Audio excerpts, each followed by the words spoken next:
থাকবো একটু।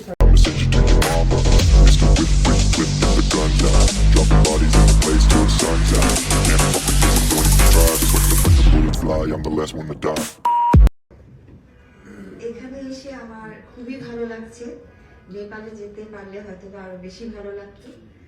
আমি যেতে পারিনি, সেই জন্য আমি আন্তরিকভাবে দুঃখিত জানালাম। এখানে অনেক সম্মানিত ব্যক্তিরা আছেন, তাদের সাথে যুক্ত হতে পেরে আমি নিজেকে ধন্য মনে করছি।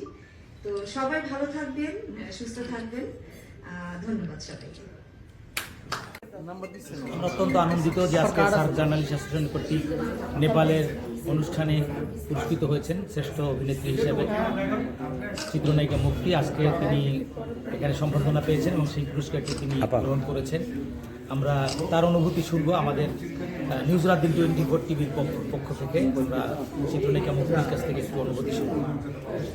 আজকে এখানে আসলাম, আমার অসম্ভব ভালো লেগেছে। আর এখানে অনেক গুরুজনরা ছিলেন, আর প্রোগ্রামটা খুব সুন্দর হয়েছে। আমাকে সম্বর্ধনা দেওয়ার জন্য, পুরস্কার দেওয়ার জন্য আন্তরিকভাবে ধন্যবাদ জানাচ্ছি ভাইয়াকে। আর আমি নেপালে আসতে পারিনি দেখে আমি আন্তরিকভাবে দুঃখিত, কিন্তু আমি নেপালে আসিনি ঠিকই। আমার না যাওয়ার অনেক অনেক মিস করেছি আমার।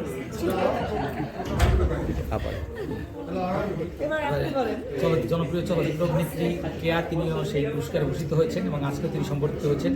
তার অনুভূতি আমরা শুনবো নিউজ রাত-দিন 24 টিভির পক্ষ থেকে।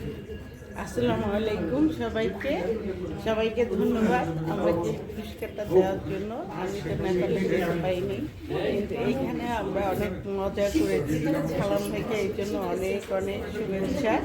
সামনে আসছে আমাদের 16ই ডিসেম্বর, অনেক বড় একটা দিন। আমাদের দেশ স্বাধীন হয়েছে, এই জন্য এই দেশের সব মানুষকে ধন্যবাদ।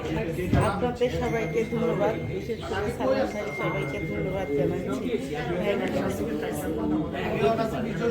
ধন্যবাদ।